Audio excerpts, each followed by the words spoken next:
흉터 레이저 치료를 해서 개선될 수는 없어가지고 수술적으로 좀 절제가 마찬가지로 필요했습니다.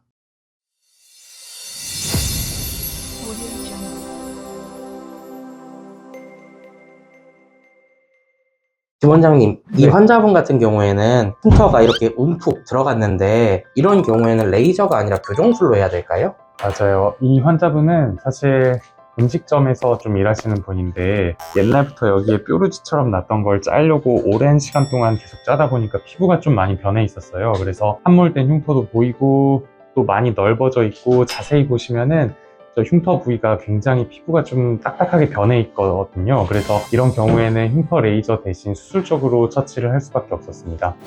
원장님, 그러면 이 환자분은 흉터 레이저가 아니라 교정술을 택하신 이유가 있을까요? 이 환자분도 마찬가지로 좀 오랜 시간 동안 점을 뺀 흉터인데요. 레이저를 한 5번이나 받았는데도 불구하고 점은 사라졌지만 그 부분이 이제 돌출돼 가지고 점이 아직 남아있나 아니면 흉터인가 이렇게 긴가민가 해서 상담을 받으러 오셨던 분이에요. 이럴 때 이제 저희가 점 제거 레이저를 하던가 아니면은 따로 흉터 레이저 치료를 해서 개선될 수는 없어가지고 수술적으로 좀 절제가 마찬가지로 필요했습니다. 원장님, 이렇게 두 분이 네. 흉터 교정술을 받고 나서의 네. 모습인데 차이점이 좀 확연하게 보이거든요. 네. 혹시 이렇게 디자인을 하시는 이유가 있으실까요?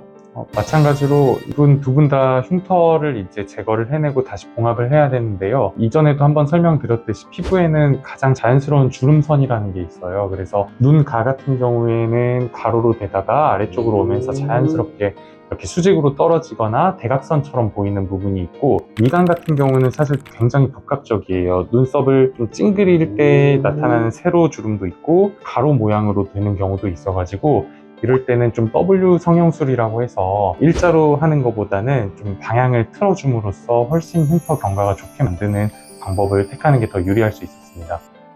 원장님, 이 환자분이 흉터 네. 교정술을 받으시고 나서 관리하실 때 쓰신 것 같은데 혹시 이 용도는 무엇일까요? 맞아요. 이거는 사실 제품들이 다양하게 나와 있긴 한데 제가 쓰는 제품은 옵티세로라고 하고요. 이거는 마찬가지로 흉터 교정 수술을 하고 이 상처가 넓어지려고 하는 힘을 받을 때 그 피부의 장력이라고 하죠. 당기는 힘을 최소화하려고 사용하는 도구예요. 그래서 양쪽 면에다가 테이프로 붙이고 나서 케이블 타이처럼 오므려 줌으로써 당겨지고 흉터가 넓어지려고 하는 거를 조금이나마 예방할 수 있어가지고 주로 이렇게 옵티세로라는 드레싱 제품도 필요할 때는 쓰고 있고요. 추가적으로 좀 많이 움직여지는 이마 부위거나 턱 부위거나 목 부위거나 이렇게 관절 부위에서도 사용을 할 수가 있고 훨씬 더 경과에서 도움이 되고 있기 때문에 필요한 기간에 필요한 부위에 따라서 사용하게 됩니다.